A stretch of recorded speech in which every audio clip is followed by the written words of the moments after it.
Halo teman-teman sekalian, Assalamualaikum warahmatullahi wabarakatuh.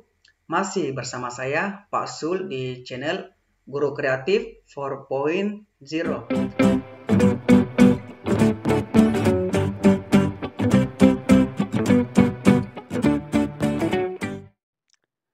Oke, baik Bapak Ibu sekalian, Bismillahirrahmanirrahim.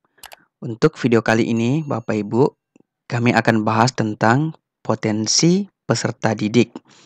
Jadi, ini merupakan modul ke-15 dari kami, dari rangkaian kelas premium guru kreatif untuk materi teknis pedagogik, dan ini merupakan modul terakhir dari Kemdikbud seri guru belajar P3K. Nah, Bapak Ibu, menurut kami, modul ini sangat penting Bapak Ibu untuk kuasai materinya, karena nanti ada beberapa soal yang muncul mengenai potensi peserta didik. Oleh karena itu, kami akan membantu Bapak Ibu untuk memahami materi tentang potensi peserta didik. Baik, Bapak Ibu, yang pertama tentang tahapan perkembangan peserta didik. Tugas utama kita sebagai seorang guru dalam pembelajaran adalah bagaimana mengantarkan anak didik kita pada prestasi terbaiknya sesuai dengan potensinya. Jadi, hal pertama yang perlu dipahami adalah bagaimana karakteristik anak didik kita serta cara mengembangkan potensinya. Informasi mengenai karakteristik anak didik kita ini dalam berbagai aspek menjadi satu acuan dalam menentukan kedalaman dan keluasan materi sehingga sesuai dengan perkembangan anak didik kita. Berdasarkan pemahaman tersebut, guru perlu bekerja keras dan kreatif untuk mengeksplorasi berbagai upaya, baik dalam bentuk media, bahan ajar, dan metode pembelajaran, untuk memfasilitasi anak didik kita secara tepat dan kreatif, sehingga sesuai dengan perkembangan mereka, termasuk gaya belajarnya. Nah, Bapak Ibu, silakan lihat di tabelnya. Jadi ini merupakan tahapan perkembangan anak didik kita ini berdasarkan usia. Untuk yang pertama, masa usia prasekolah ini dimulai dari 0 tahun sampai dengan 6 atau 7 tahun. Masa usia masa usia sekolah dasar 6 sampai 7 tahun sampai dengan 12 sampai dengan 13 tahun. Masa sekolah menengah dimulai dari 12 atau 13 tahun sampai dengan 18 atau 19 tahun, dan masa usia mahasiswa dimulai dari 18 atau 19 tahun sampai dengan 25 tahun. Jadi ini merupakan Bapak Ibu tahap perkembangan peserta didik ini berdasarkan usianya. Oke. Nah, Bapak Ibu, sekarang kita akan beralih ke potensi peserta didik. Apa sih yang dimaksud dengan potensi peserta didik? Potensi peserta didik ini merupakan kecakapan yang masih tersembunyi atau yang masih terkandung di dalam diri peserta didik. Maka, guru sebaiknya memiliki kemauan dan kemampuan mengidentifikasi potensi yang dimiliki peserta didik yang menjadi siswa asuhnya. Kemudian membantu mereka mengembangkan potensinya secara optimal. Jadi Bapak Ibu, yang dimaksud dengan potensi adalah kecakapan yang masih tersembunyi atau yang masih terkandung di dalam diri anak didik kita. Dari kecakapan ini Bapak Ibu, sebagai seorang guru ini kita harus melihat potensi mereka, kita harus melihat kecakapan yang mereka miliki ini dan membantu mereka untuk mengembangkan potensinya secara optimal. Jenis-jenis potensi peserta didik Bapak Ibu, yang pertama ada yang disebut dengan potensi fisik, kemudian potensi psikologis. Potensi fisik ini termasuk kondisi dan kesehatan tubuh, ketahanan dan kekuatan tubuh, dan kecakapan motorik. Segala sesuatu yang berbau fisik, inilah yang disebut dengan potensi fisik. Sedangkan untuk potensi psikologis adalah termasuk kecerdasan umum atau intelektual umum, kecerdasan majemuk, bakat, dan kreativitas. Jadi Bapak Ibu, di video kali ini saya akan fokus membahas tentang potensi psikologis. Yang pertama tentang potensi kecerdasan umum. Kecerdasan umum Bapak Ibu ini sering dikenal dengan istilah general intelligence atau kemampuan intelektual. Ini merupakan kemampuan mental umum yang mendasari kemampuan untuk mengatasi kerumitan kognitif. Kecerdasan umum ini dikaitkan dengan kemampuan untuk pemecahan masalah, berpikir abstrak, keahlian dalam pembelajaran. Jadi Bapak Ibu, contohnya adalah anak didik kita Bapak Ibu yang juara satu di kelas atau juara umum di sekolah. Kenapa? Karena dia memiliki kecerdasan umum atau keterampilan intelektual umum. Dia menguasai semua mata pelajaran. Oleh karena itu, dikatakan bahwa kecerdasan yang dimilikinya adalah kecerdasan umum atau kemampuan intelektual atau IQ. Seseorang yang memiliki kecerdasan yang tinggi, maka memiliki kemampuan yang tinggi dalam mengenal, menerima, dan memahami pengetahuan, menganalisa, mengevaluasi, dan memecahkan masalah, membaca, menulis, serta mengingat fakta. Intelijensi atau kemampuan intelektual ini merupakan potensi bawaan yang dikaitkan dengan keberhasilan anak didik kita dalam bidang akademik di sekolah. Jadi ini merupakan potensi bawaan. Peserta didik yang memiliki IQ tinggi, diprediksi ini akan memiliki prestasi belajar yang tinggi pula. Dan begitu pula sebaliknya. Peserta didik yang memiliki IQ rendah, maka akan diprediksi pula ia akan memiliki prestasi belajar yang rendah. Jelas ya Bapak Ibu tentang potensi kecerdasan umum. Contohnya adalah anak-anak yang sering juara satu di kelas atau juara umum di sekolah. Oke, kemudian yang kedua adalah kecerdasan majemuk. Jika yang tadi bersifat umum atau keterampilan intelektual umum, sekarang kita ke kecerdasan majemuk. Jadi ada anak Bapak Ibu meskipun dia tidak pintar dalam semua mapel, tetapi dia pintar dalam bidang-bidang tertentu.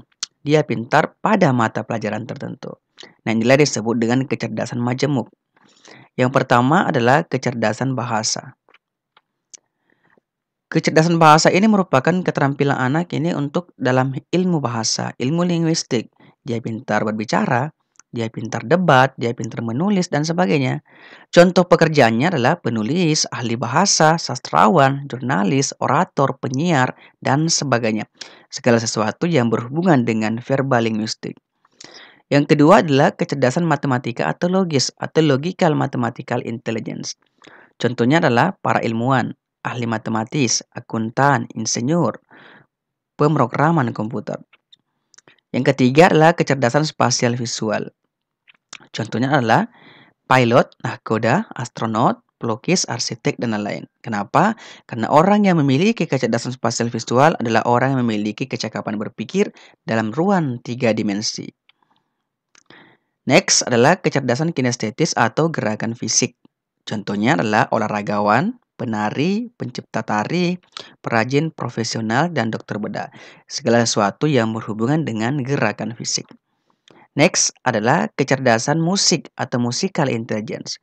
Contohnya adalah komposer, musisi, kritikus musik, penyanyi, dan pengamat musik.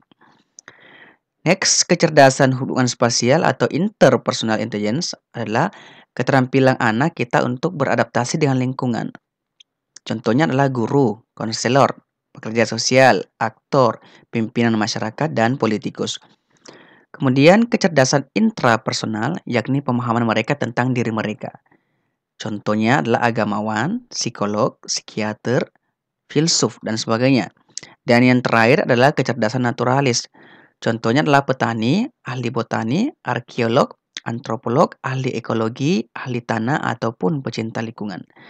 Jadi Bapak Ibu ada 8 kecerdasan majemuk yang harus Bapak Ibu pahami. Dan ini merupakan sudah pernah saya bahas di modul sebelumnya tentang gaya belajar. Jadi tadi bedanya adalah jika ada anak yang tidak juara umum di kelas tetapi ternyata dia memiliki kecerdasan majemuk. Dia memiliki salah satu dari ke-8 kecerdasan ini. Oke, next Bapak Ibu kita ke bakat. Bakat ini merupakan potensi psikologis yang ketiga. Bakat merupakan kecakapan dasar atau suatu potensi yang merupakan pembawaan untuk memperoleh suatu pengetahuan atau keterampilan pada bidang tertentu. Jadi keterampilan pada bidang tertentu itulah yang disebut dengan bakat. Pembagian jenis bakat mungkin dikaitkan dengan bidang studi atau bakat sekolah. Contohnya adalah scholastic aptitude atau bidang pekerjaan atau vocational aptitude. Bakat sekolah ini berkaitan dengan kemampuan penguasaan ilmu, penguasaan mata pelajaran seperti bakat matematika, bahasa, fisika, sejarah, IPS, olahraga, dan sebagainya. Sedangkan bakat pekerjaan ini berkaitan dengan penguasaan bidang pekerjaan, seperti bidang teknik, pertanian, dan ekonomi. Next, Bapak Ibu, potensi psikologis yang keempat adalah kreativitas.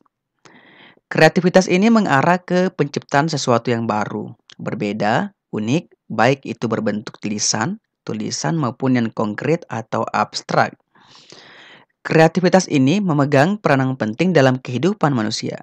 Dengan kreativitas, individu dapat mencapai keberhasilan dan kebahagiaan.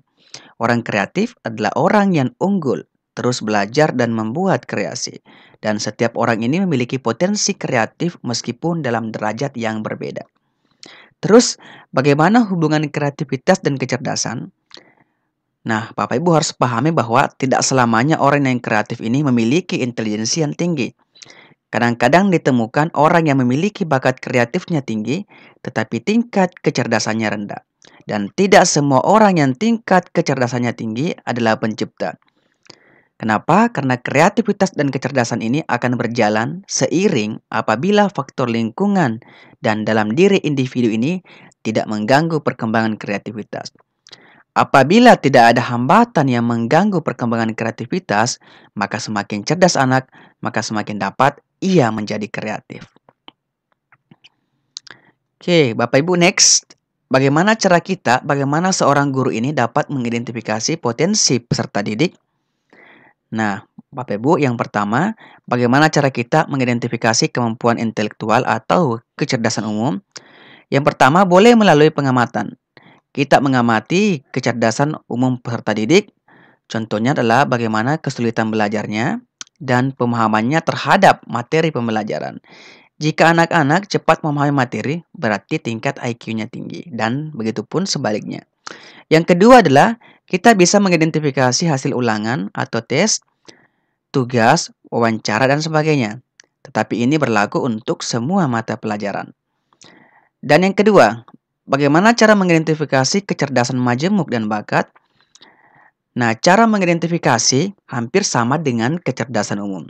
Tapi Bapak Ibu, ini bedanya adalah ini lebih ke bidang studi yang dikuasai oleh anak didik tersebut. Yang ketiga, bagaimana cara mengidentifikasi kreativitas anak didik kita? Yang pertama, boleh melalui pengamatan. Kita mengamati proses ketika anak kita sedang membuat karya kreatif. Dan boleh menggunakan analisis tes. Ini ketika peserta didik diberi kebebasan untuk memilih beberapa alternatif jawaban. Contohnya Bapak Ibu, ketika kita mengadakan ulangan esai kepada anak didik kita. Ketika anak mampu menjawab ulangan tersebut, dia mampu mengembangkan beberapa alternatif jawaban. Jawabannya tidak persis sama dengan buku, berarti anak ini memiliki jiwa yang kreatif. Dan yang ketiga adalah analisis karya kreatif dan inovatif. Jadi inilah tadi identifikasi potensi peserta didik dengan berbagai cara. Dan masing-masing intelijensi ini berbeda caranya Bapak Ibu. Oke, next Bapak Ibu. Contoh soalnya seperti ini. Pernyataan berikut ini yang tidak sesuai dengan hubungan kreativitas dan kecerdasan adalah A. Apabila tidak ada hambatan yang mengganggu perkembangan kreativitas, maka semakin cerdas anak, semakin dapat ia menjadi kreatif. B. Tidak selamanya orang yang kreatif memiliki intelijensi yang tinggi. C. Semua orang yang tingkat kecerdasannya tinggi adalah pencipta. D. Kreativitas dan kecerdasan akan berjalan seiring apabila faktor lingkungan dan dalam diri individu tidak mengganggu perkembangan kreativitas. Dan E. Kadang-kadang ditemukan orang yang memiliki bakat kreatifnya tinggi, tetapi tingkat kecerdasannya rendah. Nah, Bapak Ibu, jika Bapak Ibu tidak skip videonya, maka jelas jawaban yang benar adalah bagian C. Kenapa yang lain ini termasuk hubungan kreativitas dan kecerdasan? Semua orang yang tingkat kecerdasannya tinggi adalah pencipta. Ini salah ya Bapak Ibu. Kenapa? Karena tidak semua orang yang memiliki kecerdasan tinggi adalah pencipta. Tetapi orang yang kreatif, orang yang memiliki kreativitas, sudah pasti dia adalah seorang pencipta. Maka ini bagian C adalah jawaban yang benar untuk soal ini.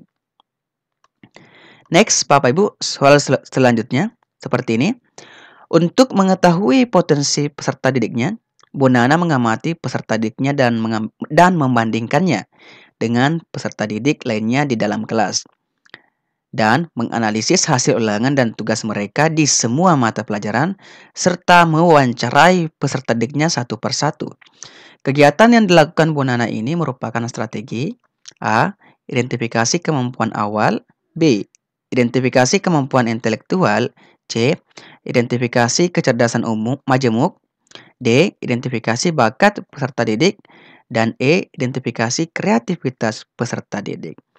Nah, Bapak Ibu, kata kunci dari soal ini adalah dilakukan di semua mata pelajaran. Ingat, jika dilakukan di semua mata pelajaran berlaku untuk semuanya, maka jawaban yang benar adalah kecerdasan umum atau di kemampuan intelektual peserta didik. Maka jawaban yang benar adalah bagian B. Majemuk dan bakat ini dilakukan pada bidang tertentu atau di mata pelajaran tertentu saja. Jika berlaku di semua mata pelajaran, maka dia lebih ke kemampuan intelektual. Jelas ya Bapak Ibu? Baik Bapak Ibu sekalian, untuk video kali ini cukup sekian dari saya. Semoga video penjelasan ini dapat diterima atau dapat dipahami oleh Bapak Ibu sekalian. Terima kasih dan semoga berkah. Wassalamualaikum warahmatullahi wabarakatuh.